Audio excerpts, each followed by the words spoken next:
విజయవాడలో ఉన్న కనకదుర్గ అమ్మవారి గుడి, ఓంకారం, ఆ అమ్మవారి యొక్క ఆయుధము, ఇవన్నీ మనం ఇప్పుడు దర్శిస్తున్నాం.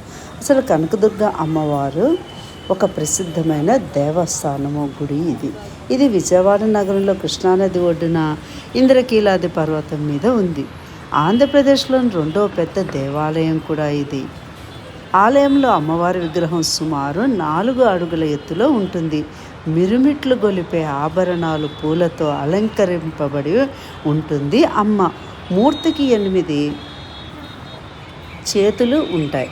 ఒక్కో చేతిలో ఒక్కో ఆయుధము ఉంటుంది. త్రిశూలంతో మహిషాసురుని గుండెల్లో పొడుస్తున్న భంగిమలో ఉంటుంది ఈ అమ్మవారు. కనకదుర్గ అమ్మవారి పేరు వెనుక చరిత్ర ఇప్పుడు విందాం. క్షేత్ర పురాణ ప్రకారం శ్రీ దుర్గా మహేశ్వర స్వామివారి దేవస్థానం కృష్ణానది ఒడ్డునే ఉన్న ఇంద్రకీలాది పర్వతంపై కూడా ఉంది. ఇక్కడ దుర్గాదేవి స్వయంభూగా తనకు తానుగా వెలిసిందని క్షేత్ర పురాణాల్లో చెప్తున్నది. ఇక్కడ ఆది శంకరాచార్యుల వారు తమ పర్యటనలో ఈ అమ్మవారిని దర్శించి ఇక్కడ శ్రీచక్ర ప్రతిష్ఠ చేశారని ప్రతీతి. ప్రతి సంవత్సరం కొన్ని లక్షల మంది ఈ దేవాలయానికి వచ్చి అమ్మను దర్శించుకుంటూ ఉంటారు. రాక్షసుల బాధ భరించలేక ఇంద్రకీలుడనే మహర్షి దుర్గాదేవి గురించి తపస్సు చేసి అమ్మవారిని తన పైనే నివాసం ఉండి రాక్షసులను సంహరించమని ప్రార్థించారట. ఆ తల్లి అక్కడ ఇంద్రకీలాద్రి కొండపై కొలువు తీరి ఉన్నారు. అప్పుడు అర్జునుడు ఈ కొండపై శివుని గురించి తపస్సు చేశాడని కూడా ఒక ప్రతీతి. ఈ ఆలయానికి హిందూ పురాణాల్లో ప్రత్యేకమైన స్థానం ఉంది. శివలీలలు, శక్తి మహిమలు మొదలైన ఆలయాల్లో ఈ ఆవరణలో అక్కడక్కడ కనిపిస్తూ ఉంటాయి. ఈ దుర్గాదేవి అమ్మవారికి ప్రతి సంవత్సరం దసరా నవరాత్రులు జరుగుతాయి. ఈ దసరా నవరాత్రుల్లో ప్రతి దినము ఒక అవతారంలో దర్శనమిస్తుంది అమ్మ. ఈ 9 రోజులు అవతారాల దర్శనము ఇలా ఉంటుంది. మొదటి దినమేమోను స్వర్ణ కవచాలంకరణ దేవిగా, 2వ రోజు బాలా త్రిపుర సుందరి దేవిగా, 3వ రోజు గాయత్రీ దేవిగా, 4వ దినము అన్నపూర్ణాదేవిగా, 5వ రోజు లలితా త్రిపుర సుందరి దేవిగా, 6వ రోజు సరస్వతి అవతారం, 7వ దినము దుర్గాదేవి, 8వ దినము మహాలక్ష్మీదేవి, 9వ రోజు అయితే మహిషాసుర మర్దినిగా ఉంటారు. 10వ రోజు రాజరాజేశ్వరి దేవి అవతారం.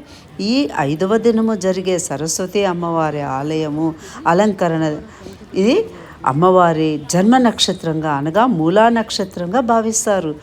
ఆ దినము వేలాది మంది భక్తులు, విద్యార్థులు వస్తారు. ఈ దేవాలయంలో వినాయక స్వామి, ఈశ్వరుడు, శ్రీరాముల వారు కొలువై తీరి ఉన్నారు.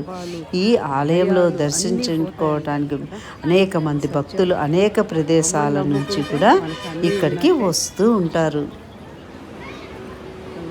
ఫ్రీ బస్ వస్తుంది, కానీ వీటికి డబ్బులు కూడా కట్టాలి. ఇప్పుడు మనం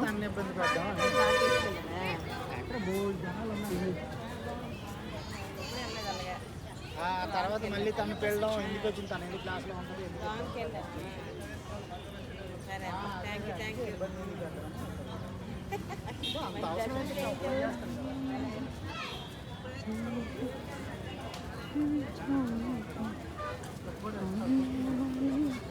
కరుణను చూపవమ్మా ఓంకారం.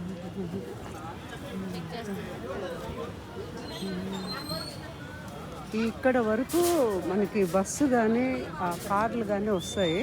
కారుకి అయితే 60 రూపీస్ కట్టాలి. బస్ ఛార్జ్ ఏదో ఉంటుంది, అది పే చేయాలి. లేదంటే మనం మెట్లు కానీ ఇలా కొండ కానీ నడిచి రావాలి.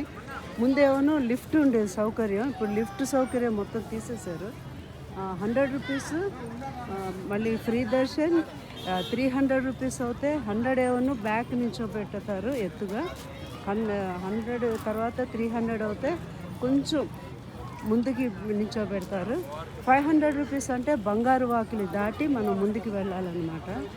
ఆ విధంగా ఇక్కడ దర్శనం అమ్మవారిది అవుతుంది. ఈరోజు అయితే మాకు చాలాసేపు మేము అమ్మని అలా దర్శించుకున్నాము.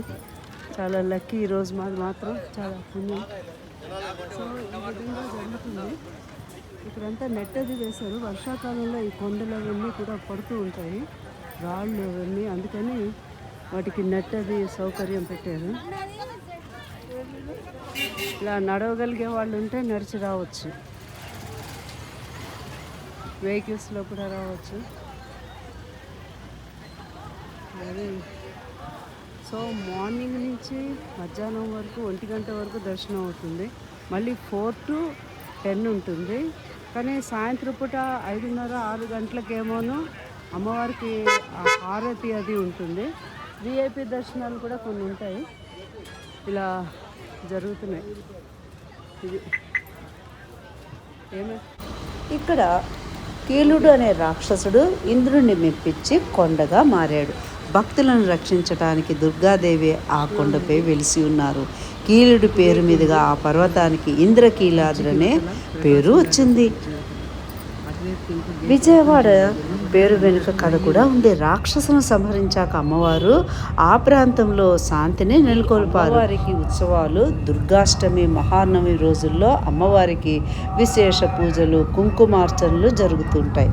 ఇక చివరి రోజైన విజయదశమి రోజు అమ్మవారు శ్రీ రాజరాజేశ్వరి దేవి అవతారంలో దర్శనం ఇస్తారు.